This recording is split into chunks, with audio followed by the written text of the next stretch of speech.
السلام عليكم. معكم انور فلوغ، عضو من اعضاء شركه كوسمو براتيكو. اليوم في الاستضافه تاعنا الاخ ميلود، هو واحد من الكليون تاعنا. اليوم جبناه ماشي باش يحكي لكم كيفاش وصلت له لاكارت، ولكن راح يهضر لنا على ليكسبيريونس تاعه مع السيس. السلام السلام عليكم. عليكم الاخ انور. نشكرك بزاف ونشكر شركه كوسمو براتيكو اللي درت فيها الثقه، والحمد لله كانت في الصواب. ماغري كان عندي المشكل تاع الاس اي اس في فرنسا بعد غربه 9 سنوات، والحمد لله كانت لنا الفرصه ولي الحد باش وفقني الله وتعرفت عليكم وديت فيكم الثقه التامه لشركه كوسمو براتيكو، واللي ساعدتني واللي عملت لي الطعن في الاس اي اس، واللي كان الرد منكم. انا ما ادري ديت فيكم الثقه التامه، ما كانش على بالي كاع لا ريبونس. مي الحمد لله كان الطعن في الصواب، والحمد لله راني ريكوبيريت لاكارت تاعي، وان شاء الله نهود نشوف الوالده ان شاء الله بعد 9 سنوات غياب ان شاء ان الله. شاء الله. ونتمنى كاع الحرقه ان شاء الله ربي يوفقكم ان شاء الله، وربي ان شاء الله يسهلكم في اموركم.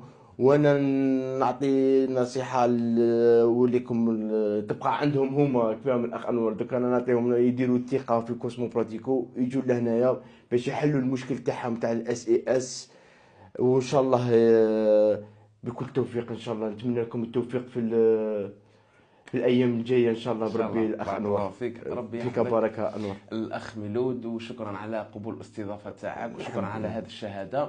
كما راكم شفتوا الاخ ميلود بعد سنوات طويله من الغربه ان شاء الله درك يقدر يروح يشوف الوالده تاعه، ان شاء وربي الله. يسهل على كل مغترب. لكن كاين زوج نقاط انا نحب نوضحهم.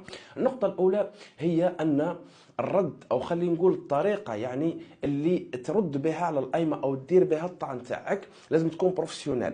الحاجه الثانيه اللي لازم نفهموها كامل، ان لازم تركز كيفاش توصلك لاكارت تاعك، ماشي انك باش تقلع السيس، لان كاين بزاف ناس يركز ان باه يقلع السيس ويضيع الوقت وفي النهايه ما يقدرش يقلعه. لان صراحه الاخ ميلود واكثر من 90% من الناس اللي وصلوهم لي كارت، يعني حتى هاد الساعه السيس تاعهم مازال يكزيستي. لكن لما تكون عندك لاكارت يكون عندك الاتساع، يكون عندك الوقت انك من بعد تبدا في الاجراءات باش تقلع السيس وتكون مرتاح، وتكون عندك سهوله في التنقل، وما يكون عندك حتى مشكل سواء في داخل اوروبا او خارج اوروبا.